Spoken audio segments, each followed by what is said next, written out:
morning. My name is Scarfe, and today I'm here to talk to you guys about Indigenous cultural appropriation, and hopefully you'll leave knowing more about cultural appropriation of Indigenous people.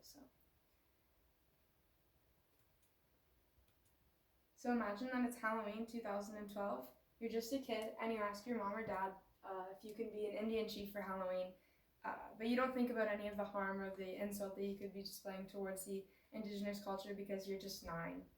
And your parents end up getting you this awesome Indian chief costume, and you're super excited about the feathers that you get to wear and the leather fabric that you're going to wear to get all of the candy on October 31st. This is cultural appropriation. It's when you adopt an element or elements from another culture if you're not a member of that culture, but in simple words, it's when you just take something that isn't yours from a culture without understanding or appreciating it. Cultural appropriation has been around forever. But I'm not here just to talk about cultural appropriation. I'm here to talk about Indigenous cultural appropriation and where it comes from and why it's such an issue. So cultural appropriation is completely normalized in sports, celebrity, music, and film industries. Sports teams like the Washington Redskins, the Chicago Blackhawks, and the Cleveland Indians are all examples of cultural appropriation in the sports industry. And when I thought about this to myself, I was really baffled by the idea of having this on someone's jersey, and it really confused me, and I was super surprised about the ignorance and obliviousness that it would take to put this on your jersey because of the hurtful topic that it is. And I thought, where does this come from? Who has this idea of putting that on your jersey? Why would they think that this isn't offensive? But the truth is that it comes from when you're such a young age and you're not taught proper compassion or understanding of other cultures. It's when your parents end up actually getting you that Indian costume when you're just 9 years old. It makes you think that's okay to take from that culture when it's really not, and you're just a little kid, you don't really understand. People don't understand any value or meaning behind the terms or the symbols that are used by other cultures. So cultural appropriation is really, really common in music festivals or just any festivals in general. These people are wearing sacred headdresses that are found in the Indigenous culture without really understanding it, but they're using it as fashion trends or accessories. But if you were to change roles and people were to dress up as Jesus and wear Jesus's robe, it would be quite offensive. And if kids were running around on Halloween dressed up as Jesus on the cross with blood all over their hands and blood all over their feet, it would be quite offensive. Or even if people were wearing hijabs, why is that offensive? But wearing an Indigenous piece is not offensive.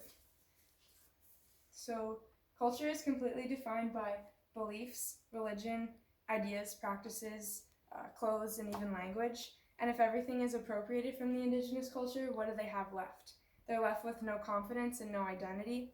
And the suicide rates in Canada for Indigenous people are 3 times higher than non-Indigenous people. And on this graph, it says that people who have psychological distress, the First Nations are much more likely than the general population, or just the idea of having the idea of suicide is much more common in First Nations people than just the general population.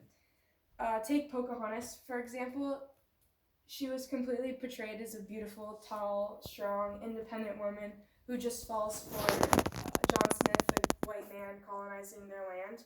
But really, what happened was that she was kidnapped as a young teenager, and she was used as propaganda, and then she actually died young from tuberculosis. So it's completely inaccurate. And what is this teaching kids? What's Disney teaching kids is that romanticizing such a horrible experience from the Indigenous is okay, when really it's not. Marginalization, cultural appropriation, and stereotyping and racism basically is okay. The debate in North America and in all of the world is ongoing, and it's super confusing because it's such a deplorable issue, and some are deplorable, and some issues are completely extreme and diverse. People could argue that just braiding your hair on a normal day of school could be cultural appropriation, or braiding your hair in cornrows is also cultural appropriation.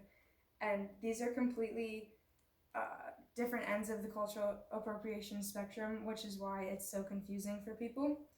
So, but it all always comes back to the key analysis of cultural appropriation, which is just taking something that isn't your culture and not appreciating it, taking something that isn't your own.